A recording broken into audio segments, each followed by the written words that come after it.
Welcome back to That's DPI. I'm Tyler. This is Zach.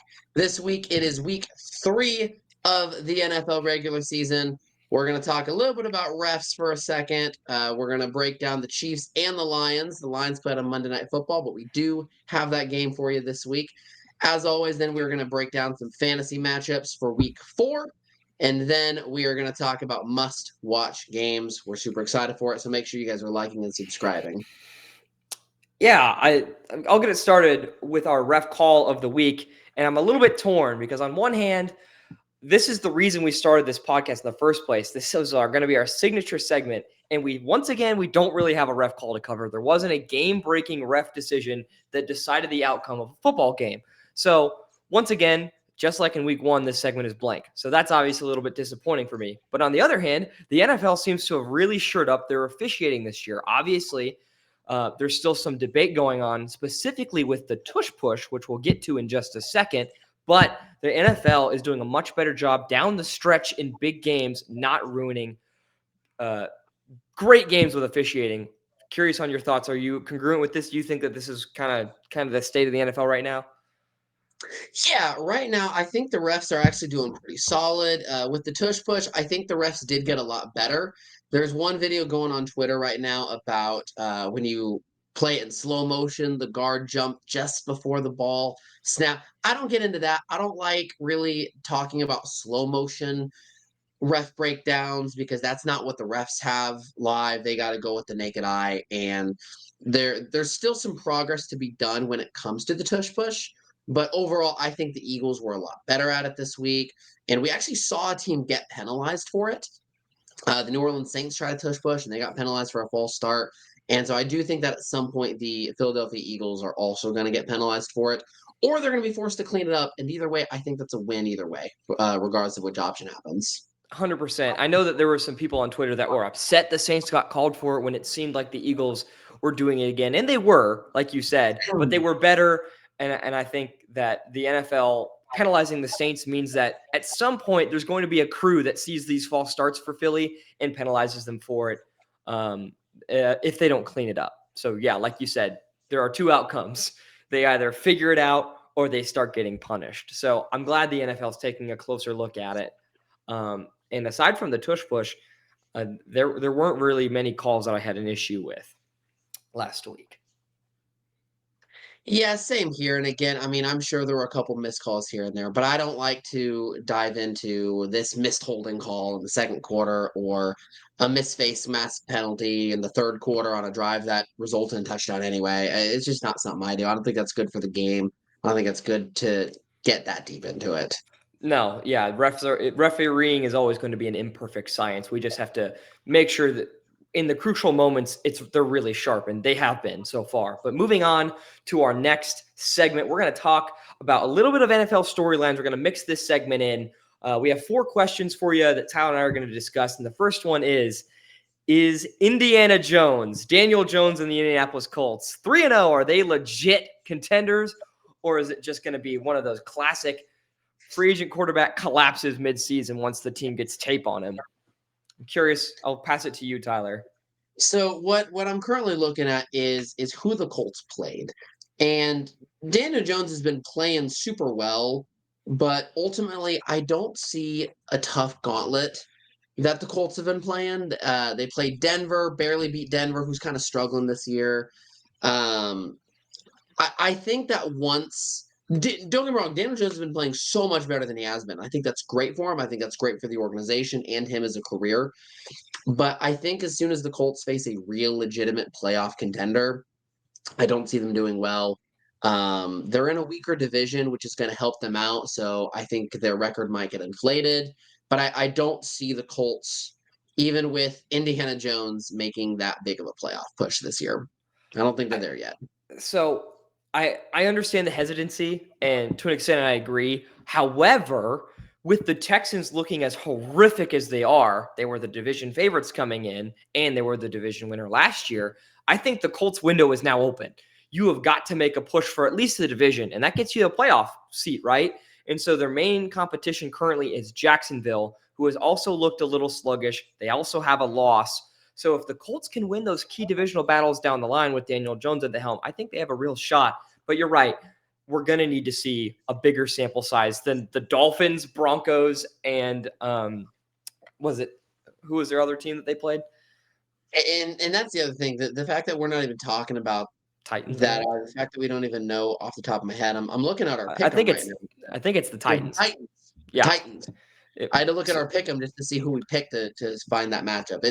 It's not good teams, but they are playing well against bad teams, which does show progress in the franchise.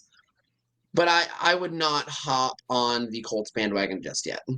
I agree. On to our next quick hit is who will be the first NFL coach this season to be fired? I don't know if you want me to start this one off because I have I'll my let you start answer. this one. I think that it's going to be Brian Dable. 0-3. He's been horrific since that fluky 2022 playoff run with Daniel Jones, where they won that game against the Vikings. He's been like 9-27 since. I think there was a graphic on the game that they showed against Kansas City, and there's just no way that you can continue to lose that much and retain your job as an NFL head coach, especially with them going to start Jackson Dart here soon. I don't think it's going to go well. I think they're going to lose a lot of games and part ways with him. Although I want to see who you say, and if you don't say this guy, I want to bring him up too. I don't think this is going to be the head coach that gets fired first, but kind of a name I do want to at least talk about being on the hot seat at least is Zach Taylor. Zach Taylor is the head coach of a dominant Bengals team, offensively at least, and yet he continues year after year to fail at producing an offensive lineman that can protect their franchise. And with T Higgins and Jamar Chase, and you still can't, if you cannot produce that many wins, the franchise has to look at who the issue is, and it's not Joe Burrow as the issue.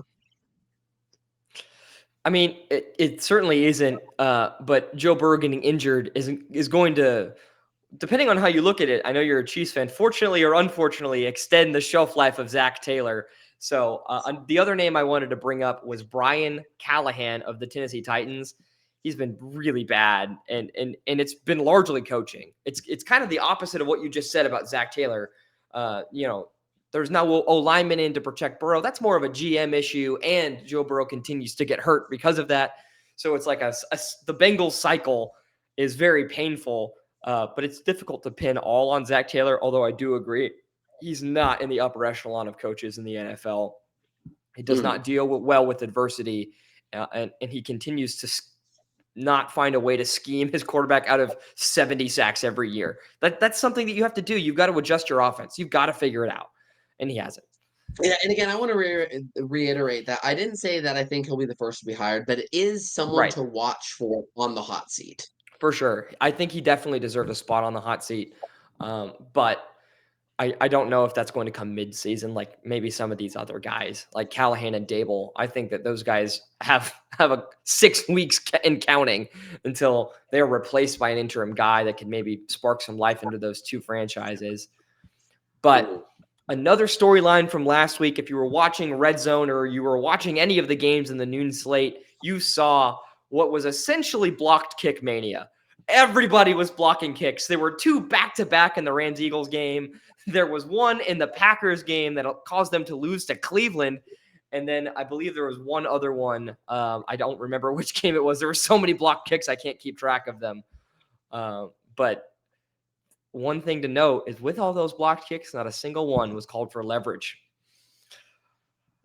Yeah, and personally, I don't think any of them deserve to be called for leverage. But what it takes me back to is last week's leverage call. Because we even said in our show last week, to me, this is just this being the Broncos leverage call against the Colts. That was just a regular kick. It was a regular field goal attempt and field goal block attempt. And I saw the exact same thing in this. In fact, I actually saw a thing on Twitter about one of the players that jumped over the offensive line, jumped over the area of the center.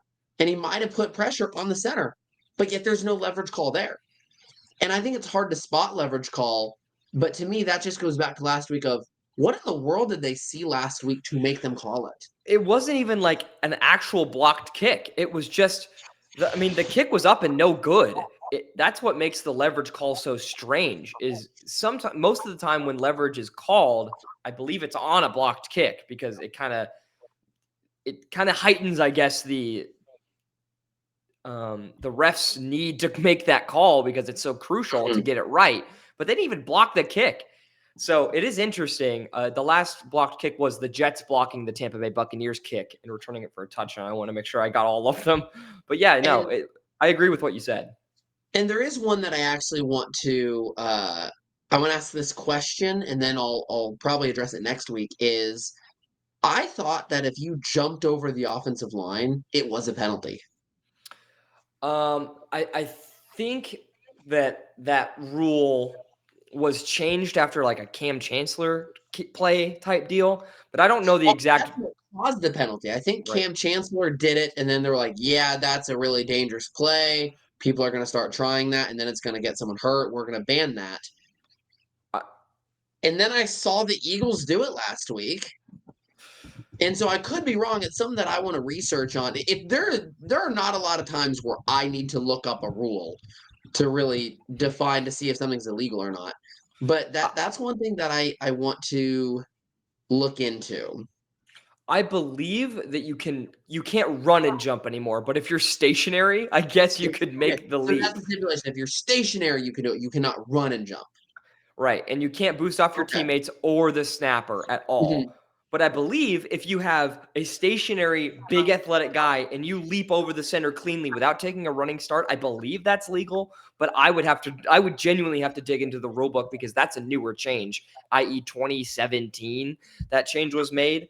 And we did see it happen in Philadelphia. So it would be interesting to give our viewers some more clarity on that maybe next week. Maybe do a rules spotlight or something like that. But on to our final question of the week, and that is, who is the favorite in each division through 3 weeks? We can just go quick hits on this one, maybe debate if there's some controversy. I'll start on that one. I'll start in the AFC West. For me, the Chargers are the favorite.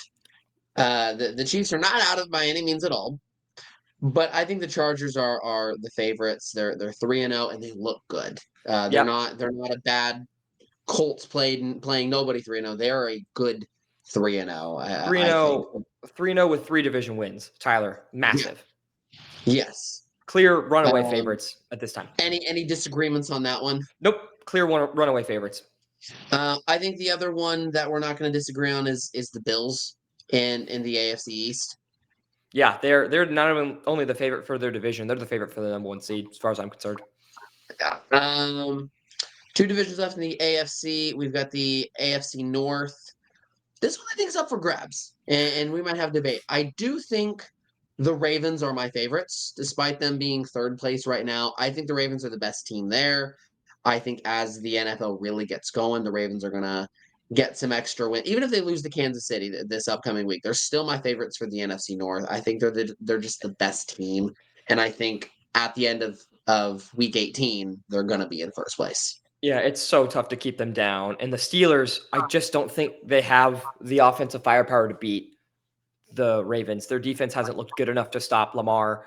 And I actually don't disagree with you. Even though the Steelers are first, I would need to see more from the Steelers offense, which has been really bad to this point. And then final division, the AFC South.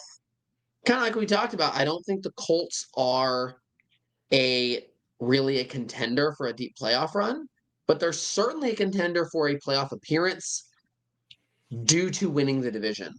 Um, the Texans were my preseason number one for that division, but they have just not shown me any reason to continue believing in that. I do think the Colts are the favorites. Will they win? That's still up for grabs when Daniel Jones gets tested by better teams. But right now, going into week 4, they are the favorites. Yeah, can't disagree there. 3-0 is really tough to debate with. So keep it up, Colts, and we'll give you some more credit. I like them right now, though. What do you think about the NFC? What are your thoughts on some division champions on that side of the country? Yeah, I'll go ahead and start with my team's division, the AFC North. If you had asked me Monday night, 5 p.m., I would have said Packers, and it's not particularly close, even with an ugly loss to Cleveland. Lions don't have that tiebreaker right now, but the Lions, what they did on Monday night, and I'll get to it in a second, vaults them to the favorite for me. Both teams are tied at 2-1. Packers have the current tiebreaker, but the Lions seriously have the juice. And if they can keep improving every week, I don't see the Packers stopping them. Curious if you agree or want to give the Packers their flowers here early in the season. I can see it being either way. I would not be surprised if the Lions win the division again. I also would not be surprised if the Packers win the division, and that's kind of where I want to talk about Green Bay. They had a horrible game against the Cleveland Browns, but I think the Packers look legit, especially adding Micah Parsons. I don't think that makes them Super Bowl contenders. We've talked about that. But if the Packers can ride off the momentum that they had towards the end of the year last year and build off that, get a better defense with Micah Parsons in there, I think the Packers are a legit contender for the division. And yeah, to quote you, I'm going to give them their flowers right now. And that's fair. I'm taking the underdog at this point in time, and as far as I'm concerned, that's exactly who the Lions want to be. But moving on to the next division, we're going to go NFC West. And with Nick Bosa going down, even though the Niners are 3-0, without Nick Bosa, it's going to be really hard for me to make them the favorites in that division. So I'm going to go Rams. Yeah, I think the Rams are a good take. For me, I'm still sticking with the 49ers, though. I like Kyle Shanahan as a coach. We've talked about our coaching tiers in the offseason. I give Shanahan more credit than maybe other people do at the very least. Purdy's out for a couple games, but I think once he comes back, um, I think he's a very good game manager, and Shanahan knows how to work with his players. This is the head coach that took Jimmy Garoppolo to multiple NFC championships and made me a believer of Jimmy Garoppolo. Yeah. I think Shanahan can work without Purdy for a couple weeks and then work with Purdy when he comes back. I'm sticking with the 49ers as the favorites. I mean, it's truly going to come down to those matchups between those two teams. It's going to be a hard-fought division. Both teams are really, really good. But moving on to the NFC East, Eagles. Yeah, I mean that's not even really a question. A talking point. I mean, the Commanders can maybe make a playoff push, but the Eagles are my number one team in the NFL right now. So there's nothing you can really say to say that the Commanders are going to beat them in the division. Yeah, it is truly Eagles to proven otherwise. And the final division, this one's always the hardest. NFC South. Who are we taking? To me, I'm sticking with the Bucks. I'm sticking with playmaker Baker. Right? I think Baker's career has been completely turned around in a positive direction since he's gotten to Tampa. Currently, the Tampa Bay Buccaneers are also 3-0. Now, granted, maybe they don't have a gauntlet schedule in the first 3 games, but they're already 2 games ahead of everyone else in the division. It's not going to be the Panthers. The Saints are on pace to possibly shoot for the number 1 overall pick. And I just don't think the Falcons have what it takes right now with a aging Kirk Cousins and a fresh Michael Penix without leadership, a bit without someone to teach him leadership skills. I think it's the Bucks division to lose. Yeah, and the Bucks earned a crucial tiebreaker over the Falcons already this year. So if they can win that second matchup, it's all but locked in for Tampa Bay. Although the NFC South always gets frisky at the end, but it would be really difficult for Todd Bowles and the Tampa Bay Buccaneers to give this one up. But quick statement. I think the NFC North with Lions and Packers is really the only thing we disagreed on there. Yeah, it's going to be the black and blue division all the way to the end. And that's just the way I want it. It's the way Dan Campbell wants it. It's the way the Lions want it. So I'm excited to see how that one plays out. Speaking of the Lions, should I cover my team first, or do you want to cover the Chiefs first? We can go chronological. You had a prettier game than we do. You've earned the rights to talk about it first this week. I'm really glad that we pushed this episode back. I have the greatest co-host of all time who has made a personal sacrifice and pushed this recording back to today so that I could cover my team.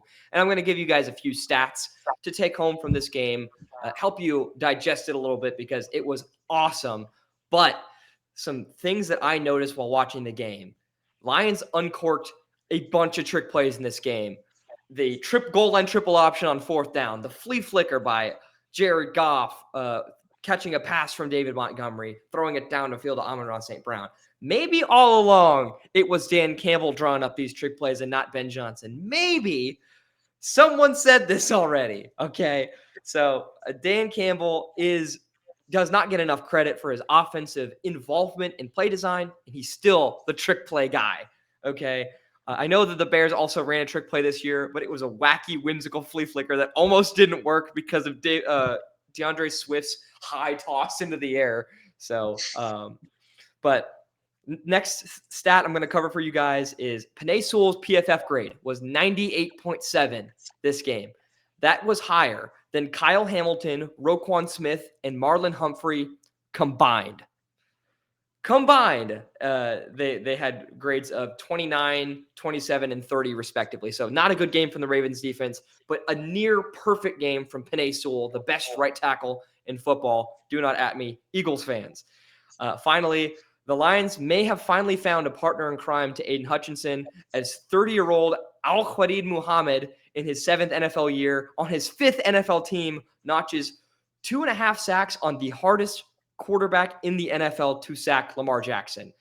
The Lions as a team notched 34 pressures, and Khalid Muhammad was responsible for 5 of them. And he looked absolutely relentless on the edge. And even at the end of the game, they were chipping Muhammad, which allowed Aiden Hutchinson one-on-ones, which he then got 1.5 sacks and a couple of quarterback hits on his own. So if Muhammad can continue this level of play, the Lions are going to be extremely dangerous. But 34 team pressures, I mean, it felt like Lamar Jackson never had a clean pocket, and it was incredible to watch. But that's all I have. I'm curious if you have any thoughts to add, but I had compiled all of those for this episode because I was so excited.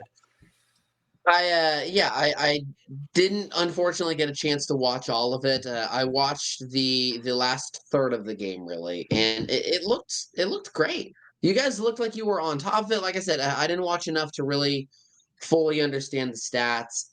But things looked like you guys were clicking. I'm not surprised about that PFF grade from Penei Sewell.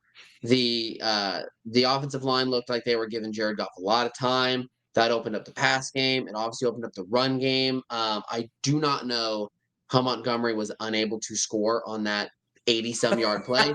He won. But yeah, I mean, and that's credit to the offensive line. When you guys have a good offensive line, that opens up the offense, which understatement of the year, really. You have a good O-line, the offense is going to do well.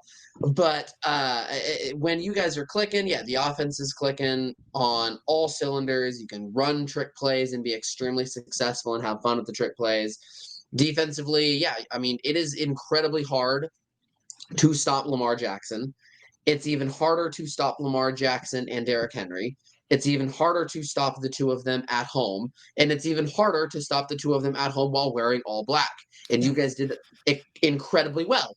And so, yeah, I mean, that's definitely going to be the game of the year for the Lions, I think. If they can amount 80% of that game the rest of the year, we're looking at another number 1 seed in Detroit. Yeah, I mean, it was incredible. But that's a big if. Huge if, because obviously every team wants every game to go like that. You mentioned the offensive line. I have one more stat before we move on to Kansas City.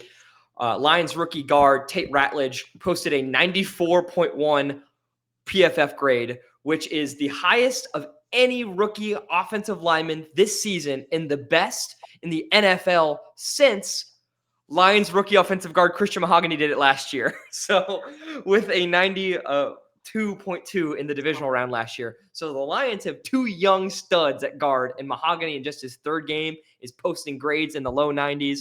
Watch out, NFL. They figured out the offensive guard situation after just 3 weeks.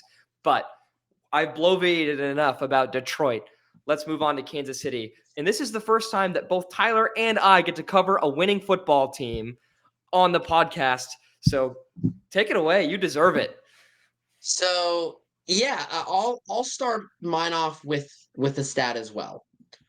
Prior to last night, the Kansas City Chiefs are 4-11 against the New York Giants.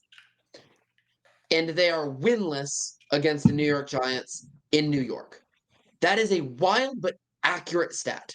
The Kansas City Chiefs historically are horrendous against the New York Giants somehow. And last night was the franchise's first Giants victory in the state of New York. Wow. The reason I point that off is because that's really something about the water in New York has made it really bad, including it was not a pretty win. It was not a good win. The offense struggled for the entire first half. I'm floored that Jawan Taylor still has a starting job in the National Football League. The defense, however, did play a lot better, and that makes me really excited because we've seen the defense play really bad against San Diego. I even said LA Chargers, but San Diego. I even said it's the perfect time to panic after watching that defense against the Chargers. We got a lot better defensively against Philly. And then last night we played a lights out second half. We played a good first half and a lights out second half. So the defense is constantly getting a lot better, and that makes me really excited as a Chiefs fan. Offensively, we might have clicked a little at the end. We might have started to figure it out. Mahomes started connecting on receivers, including Thornton, who we've been super excited for since training camp. We're halfway through Rashee Rice's suspension. It sounds like Xavier Worthy is going to be coming back this upcoming week. So there's a big shining light on the horizon. So I'm very excited for the future of the rest of the season for Kansas City. But I do admit it was an ugly win. Yeah, I wanted to highlight some stats for you as well. The highest grade defensively was Chris Roland Wallace, who had a great interception. He came from on the other end of the hash mark all the way over to the left of the field to make an interception. And I wanted to share one more thing with you right now per PFF. And I know that this doesn't mean everything, right? But Brian Cook is ranked 5th out of 76 eligible safeties per PFF. 5th. Brian Cook is quietly having a great season in the secondary for Kansas City. And George Karlaftis had his best game of the season, posting an above 90 grade. The Chiefs' defense came alive. Russell Wilson was hopeless. Neighbors, invisible. So if they can replicate that, the offense doesn't need to be good. It will still be frustrating for Chiefs fans all around the country to continue to watch this product that Matt Nagy's game plan continues to produce. But it's at least a formula to win games if the defense continues to play like that. This is a team that put up 37 points against the Dallas Cowboys. I get it. It's the Dallas Cowboys. But 37 points, that's a lot. And the Chiefs held them basically to JV squad levels. They looked hopeless out there. So great improvement. Always good to get back in the win column, but it's not going to get any easier. Hopefully the Honolulu flu persists this year and the Ravens lose after playing the Lions. I mean, I could see it happening. The Lions led 2 95-yard drives. I bet that defense is demoralized and exhausted. Hopefully Mahomes can capitalize.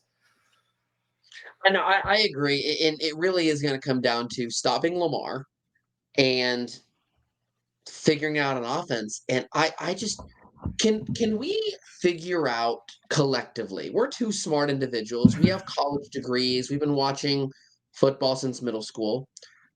Why on earth is Jawan Taylor still starting? I don't know. Once again, PFF is not everything, but it helps me evaluate offensive linemen. But I have my own eyes. I see it. And the penalties too. Nobody commits more penalties than Taylor. And when Jalen Moore, the backup tackle for Kansas City, comes out there, he plays really well. And most importantly, he does not line up off sides. And I mean, yeah, there's usually a money factor into this as well. We are paying Jawan Taylor a lot of money, but we're not paying Jalen Moore chump change. We're still paying him a decent amount of money. I cannot figure out. And one of the things that players and fans love about Andy Reid is he will give players second chances. That's wonderful. We are on year 3 of Jawan Taylor, and nothing has changed. Matt Nagy even said this week that they've made it perfectly clear that the penalties have to stop. And yet there's no accountability. That Yeah, will be the Chiefs' kryptonite this year if it is not addressed. definitely. And I think that he's improved his blocking. But once again, the penalties are huge. As the Chiefs' offense is so unexplosive, they cannot afford to have drives derailed by penalties by their tackle. And he leads the NFL in penalties. So I agree with you. Something must change. The offense would immediately get better if that switch was made. But 100%. moving on to recapping last week's fantasy, gonna make it short. I nailed it. I selected Romo Dunze as a swipe right. He had 15 points and a long touchdown for the Bears. I said Tony Pollard was a controversial swipe right. 14 points and a touchdown. That's a win for a guy starting Tony Pollard probably in his flex. And I also said to swipe right on Sam Laporta. He played an amazing game, but I don't think his statistics were really that satisfying. But you're a Sam Laporta owner. The tight end position is absolutely a hellscape this year. So if you can get a consistent 7 to 8 points out of your tight end, that could be enough to propel you to a victory. So I'm going to leave it up to you whether I get credit on Sam Laporta this week. Sam Laporta did I did win my matchup this week while starting Sam Laporta, so I'll give you the credit there. But Sam Laporta is going to be similar to George Kittle from a couple years ago, where he's either going to get like 44 points or negative 18 points. Obviously exaggerating there, but I do think Sam Laporta is going to have another year like that, where he's either going to get like 3 points or 14 points, and there's not going to be a ton of in between. Yeah, and that makes sense. He just hasn't had a game where he's been featured yet, and I thought this would be the one. Lions put up 38 points. He's still not featured. Defenses will forget about him. I swear, it's gonna come. And I told you guys, I made basically what is an NFL broadcaster's suicide decision to tell you to swipe left on Derrick Henry, the king. And he only put up 10 points this week. He had 50 yards rushing, and if it weren't for a 22-yard touchdown, he would have been held to less than 6 points due to a fumble forced by Aiden Hutchinson. Derrick Henry probably was outscored by some players on your bench, and I told you last week to fade him, and that ended up being a very risky call that ended up turning out right for me. And I also told you to fade Zach Ertz. He had 3 catches, no touchdowns, just 6 points. Kind of the same thing with Laporta. If he has a decently high floor, but I told you that he was not going to put up the double-digit performances like he had been, and he did not. My only other pick that I got dead wrong this week, because there's wiggle room for both Ertz and Laporta. The pick I got dead wrong was Devontae Smith and A.J. Brown swipe left. They went ballistic. They both scored over 20 points. Who could have predicted the Eagles offense to finally come alive randomly? In the first half, it looked like I was right. The Eagles were trash. They had no offense. It just came out of nowhere. So, my bad. I do wonder if this means that the Eagles offense is going to really start clicking now, and they're going to get the points that they should have been from the beginning, or if it was a fluke. That's going to be Yeah, something to watch for this week, I think, is how do Smith and oh my God, Devontae Smith and and A.J. AJ Brown. Brown. I was thinking Devontae Adams, like that's not who we're talking about here. How are those two receivers out of Philly going to do going forward? It's definitely something to watch for in week 4. Yeah, I know I left them off my my swipe right and left list this week because it's truly a mystery at this point what the Eagles offense is going to do. But speaking of my list this week, we're going to get right into it. First one I've got is Darnell Mooney versus the Commanders. I'm gonna pass it to you. Give it to you first. What do you think? How is Darnell Mooney? He's not too much on my radar. What's he done the last couple weeks? Last against Minnesota, he had 4 points, and against Carolina, he had 8. So And maybe the matchup's good, and that's why he's on your list. But to me, there is no evidence that he's going to pop off outside of, hey, maybe this is a really good matchup for him. Um, he's not someone that I would take a risk on. I would swipe left. gotcha. So I'm taking this is my big risk of the week. So I understand you having that take, but here's why it's a big risk, and here's why I'm taking it. Darnell Mooney, since returning from injury in week 2, he did not play in week 1. He has played in 86 and 89% of the snaps. He's always on the field. Okay, right from the jump. And in week 2, I understand he was acclimating from an injury that kept him out of the entire offseason. Okay. But so to come back and get that snap load means the coaches have confidence in him. And in week 3, he received 11 targets. That led the team higher than Drake London, higher than Kyle Pitts, higher than Bijan Robinson, 11 targets. He didn't turn it into much because the Falcons were blanked by the Carolina Panthers. But that's going to change because they play the Washington Commanders, who have not had a very solid defense this season. They've allowed a lot of points to wide receivers, especially slot receivers, and I think that's going to open up the door for Mooney to have a big game against the Washington Commanders. So I'm going to swipe right on Mooney. I have him in a couple leagues. I'm starting him. If he is going to do well, he's going to have to get it off of receptions. Yes. I don't think he's going to get it off yards. It's going to have to be Caleb Williams throwing him 7 Michael 5-yard Penix. passes. Michael Penix. I apologize. Yes, but the point still stands. It is going to be a scenario where he's going to get it off receptions, not yards. He is going to have to get 7 or 8 5-yard passes. He's going to need at least 6 or 7 passes to catch. 100%. And I think he's just got to take advantage of it. He got 11 targets last year. He's got to catch some more of those. And I think he does against a weaker Commanders secondary. But moving on to my next player, I've got big name Stephon Diggs versus Carolina for New England. Stephon Diggs. What are your thoughts? I'm going to swipe right here because I don't like the Panthers defense. I don't think Diggs has been the Stefon Diggs that he's been in years past, but I do think this is definitely an opportunity for him to showcase that he is still an elite wide receiver. And I think the Panthers defense is a perfect opportunity to do that. And I think there is above 50% chance that does happen. Interesting. I'm a huge swipe left on, so we're disagreeing early on. He has yet to eclipse 12 points this year. In his last 2 games, he's sub 8 points. He's also not even playing more than 50% of the snaps. His highest clip of the year is 53 in his last game. So, and the Panthers are coming off a shutout of a good Falcons offense, in my opinion. So, with all that being said, Stephon Diggs needs to prove he can get volume in this offense. Last week, he had 3 targets and 3 catches. He needs to prove that he's going to get more volume before I can start him. And I wouldn't go get him. I wouldn't go drop someone to get him. But if you're in a scenario where you might start him despite how he's done so far, like I said, I think it's a good opportunity. A good opportunity persists itself. Like I said, I think there's a greater than 50% that he pops off, but there is still a good chance that he doesn't. But that's my risk of the week. Gotcha. And I know fair. And that's fair. He's very talented, and he did a lot for the Texans last year. But moving on to my next player, and it's DK Metcalf versus the Minnesota Vikings.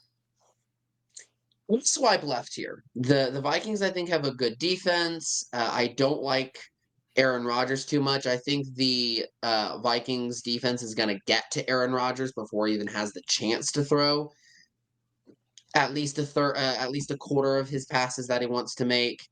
And I think they're going to shut him down. I think the Vikings have a good secondary also. I'm going to swipe left on DK. I agree. DK Metcalf has scored double digits in all 3 of his contests this season, but runs into a brick wall that is Minnesota with a secondary player. You said they have a good secondary. You might be underselling them a bit because Isaiah Rodgers just posted the highest PFF grade in PFF history, 99.9 at corner. He was incredible. And I don't see the Minnesota Vikings defense slowing down. Brian Flores has those guys playing with their heads are on fire, and DK Metcalf is going to have some trouble, especially because this is a known quarterback. Aaron Rodgers versus the Vikings. These guys know him, they hate him, and they want to beat him. So be prepared for DK Metcalf to not have his typical double-digit performance and maybe be blanked in this game. But we agree on that one. So next player I've got is Michael Pittman of Indiana Jones's Colts versus the Rams. This is one that I feel like I really need to know who the alternative option would be. Because if the alternative option is, say, someone that we've swiped left on, then yeah, go ahead and start him a little bit. But this is one where I would only start Pittman if I have to. So I'm going to give you some more context that might change your mind on this. In week 1, Pittman put up 20 fantasy points. And last week, he put up 19.3. Okay, so Pittman's off to a hot start, has great chemistry with Daniel Jones. And he's playing the Rams, a team which just allowed 2 20-point performances to the Eagles receivers. So to It me, that's a slam dunk start. I'm swiping right on Pittman.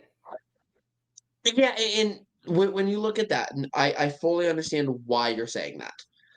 But kind of like we talked about earlier, the Colts have not played very well. It almost kind of feels like a trap scenario. It Mhm. feels like, wow, like he's played super well. The Eagles just gave up so much. I also don't think the Eagles prepared for those or I don't think the team he's playing. I'm so sorry for Rams. blanking there. The Rams. I don't think the Rams prepared for the Eagles receivers, and I think that's part of why they popped off so much. I think now that they realize, oh, we actually got to get on these receivers, otherwise that can happen. I think they're going to lock them down a little bit more. I think this is a really good test for the Colts, and I don't think they're up for that test. I don't think. I think this is going to be a down week for Pittman, and that's just Interesting. a gut feeling. That's all I have to say on that. Gotcha. So we disagree a little bit on that. Moving on to my next player, second to last player. I'm going with Teteroa McMillan versus New England. Um, what are your thoughts on this guy?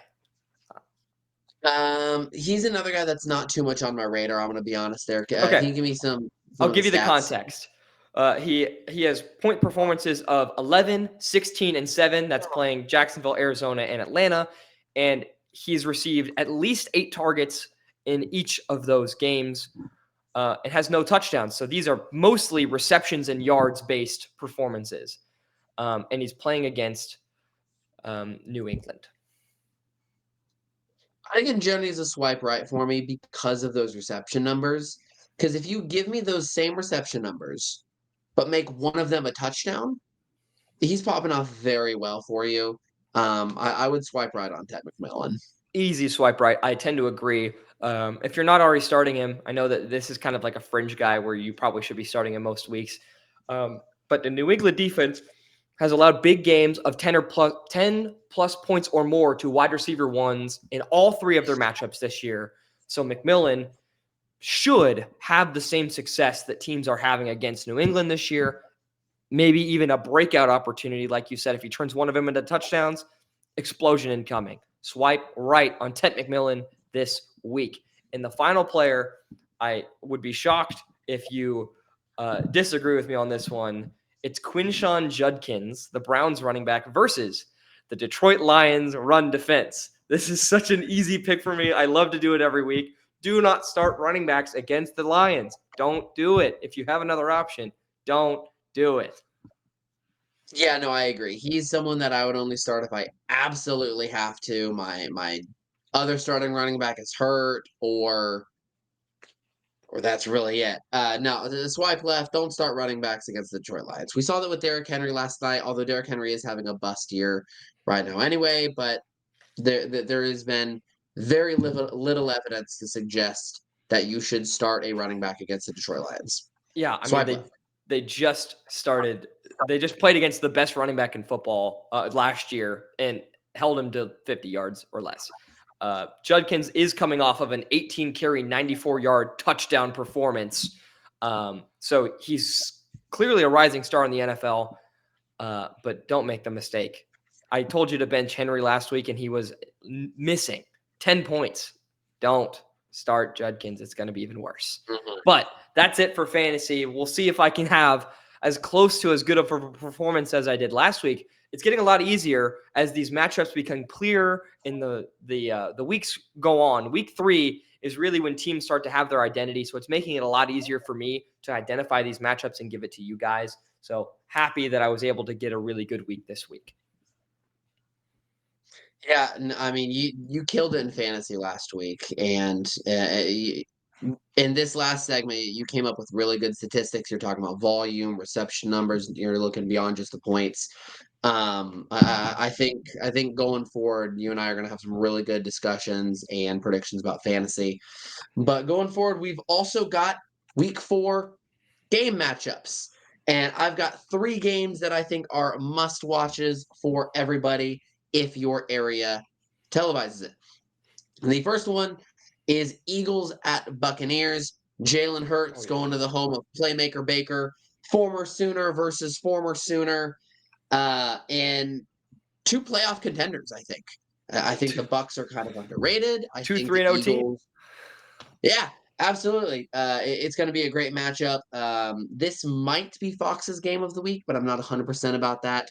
But if it is, everyone should be able to watch it, and everyone should watch it if they're able to. I think it's going to be a very good gauntlet between the 2 NFC playoff contenders. Next one is Ravens at Chiefs. One of these teams will finish the game with a record of 1-3. 2 teams that I think could meet again in the AFC Championship game. I know AFC Championship was Bills and Chiefs last year, but we have seen Ravens and Chiefs in the AFC Championship, and I think that we could very easily see that again this year. Yet one of them is going to start 1-3, and this could very much be a playoff matchup later this year as well against 2 division champions. You've got Lamar Jackson versus Patrick Mahomes. You've got a almost unstoppable Lamar Jackson versus a potentially unstoppable Steve Spagnuolo. This is going to come down to who's going to stop who more often than the other. This is going to be the turnover game, and this is going to be the punt game as well. I also think you're gonna see a lot of 4th down attempts as well, because this is not going to be a game that you're going to win off kicking. Ravens versus Chiefs. And then the final one is my Monday night matchup between the Bengals and the Broncos.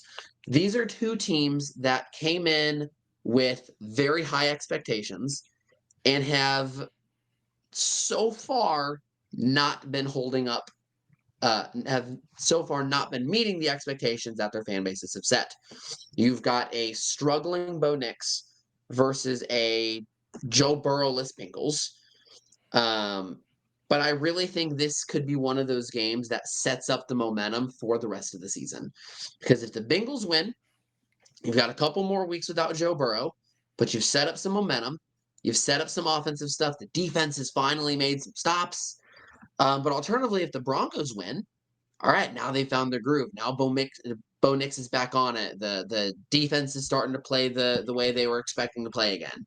And I think the winner of this game is going to have a lot better record at the end of the year than the loser of this game. And I think that momentum for the rest of the year for both those teams starts this Monday.